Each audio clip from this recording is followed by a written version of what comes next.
Սահմանադրական դատարանի նախագահը հայտարարում է Հայաստանի մայրօրենքը տարածքային պահանջ չի պարունակում ոչ միայն Ադրբեջանի, այլ նաև որևէ այլ երկրի նկատմամբ։ Արման Դիլանյանը Ազատության հետ զրույցում տարածքային պահանջների վերաբերյալ ադրբեջանցի պաշտոնյաների մեղադրանքները որակեց մանիպուլյացիա եւ սին, հատուկ ընդգծելով, թե Հայաստանի սահմանադրությունը մինչև հանրաքվեի դնելը փորձաքննությունների է ենթարկվել, այդ թվում միջազգային կառույցներում։ Մեր սահմանադրությունը, որը տարբեր միջազգային փորձաքննությունների մեջով է անցել մինչև հանրաքվեի կդրվեր եւ կընդունվեր հանրաքվեի միջոցով կամ առասարակ որպես փաստաթուղթ կձևավորեն, ինքը տարբեր միջազգային իրավական փորձաքննությունների է ենթարկվել, այդ նաև Վենետիկի հանձնաժողովի կողմից։ Եվ ես վստահ եմ, որ Վենետիկի հանձնաժողովը, եթե նկատեր, որպեսզի այդ թվում նաև Վենետիկի հանձնաժողովը մյուս այլ փորձագետների մասին չխոսամ, իսկ տարբեր փորձագետներ եւս աշխատել են մեր սահմանադրության տեքստի վրա ժամանակին, ես չեմ կարծում նրանք նկատեին այդպիսի պահանջ որևէ երկրի տարածքային ամբողջական դա չբարձրաձայնեին։ Սահմանադրական դատարանի նախագահը շեշտեց, միջազգային իրավունքն է պարտադրում պետություններին հարգել միմյանց տարածքային ամբողջականությունն ու սահմանների անխախտելիությունը։ Չի կարող պետությունը վերցնել եւ որոշել, որ ինքը ունենալու է այնպես իրավական փաստաթուղթ, որով ուղիղ ոտնձգություն իրականացնելու, իսկ դա հավասար է ուղիղ ոտնձգության, նույնիսկ եթե այդպիսի պահանջ դու ձևակերպում ես այլ պետության տարածքային ամբողջականության նկատմամբ, դա միջազգային իրավակարգին հակասող կարգավորում կլինի։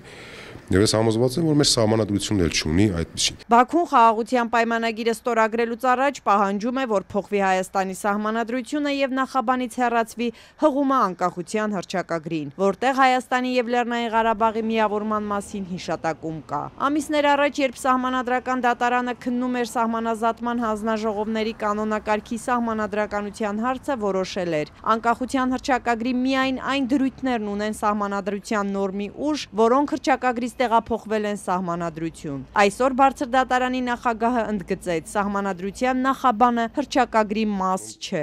Նախաբանում կատարած հղումը ինքը ամբողջ ծավալով հռչակագրին կատարած հղում չէր։ Նախաբանից դեպի հռչակագիր գնացող հղումը ինքը այնպիսի հղում չէր, որ մենք ասենք հռչակագիրը ամբողջությամբ տեղափոխվեց եւ դարձավ սահմանադրության մաս։ Մինչդեռ Ադրբեջանի արտգործնախարարը նախորդին դարձյալ պնդել էր, թե մեջբերեմ Հայաստանի սահմանադրությունը թիրախավորում է Ադրբեջանի տարածքային ամբողջականությունը։ Եվ իրենք 2 տարի է խաղաղության բանակցություններին զուգահեռ այդ մասին խոսել են, հայկական կողմին փաստեր ներկայացրել։ Ջեյհուն Բայրամովը այս անգամ նաև ասել է, թե իրենց այս պահանջը բացի իրավականից ունի նաև հոգեբանական հիմնավորում։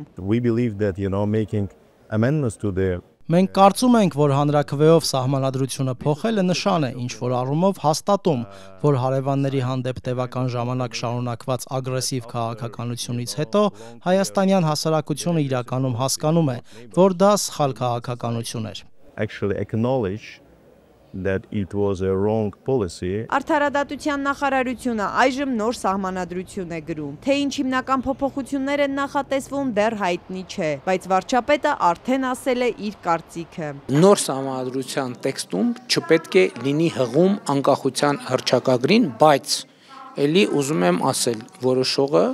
Հայաստանի Հանրապետության ժողովուրդն է։ Նիկոլ Փաշինյանի գնահատմամբ անկախության հռչակագրի բովանդակությունը նշանակում է, որ Հայաստանի անկախ պետություն չի կարող գոյություն ունենալ։ Եվ ըստ Փաշինյանի հենց դա է պատճառը, որ հռչակագրին հղումը պետք է հանել սահմանադրությունից։ Նախկինում էլ վարչապետը այլաբանությամբ ցլի եւ կարմիր շորի օրինակով զգուշացնում էր հնարավոր պատերազմի մասին, եթե հռչակագրի հղումը չհանվի։ Երբ կա արդեն սահմանադրական դատարանի որոշումը, որ մայր օրենքում տարածքային պահանջ չկա, այս պայմաններում հիմնավոր է անկախության հռչակագրին հղումը հանելու վարչապետի դիրքորոշումը։ Այն դիսկուրսը, որ հիմա ծավալվում է մեր հասարակության մեջ, ես չեմ կարող հիմա այս պահին այդ դիսկուրսի վերաբերյալ իրավական գնահատական տալ,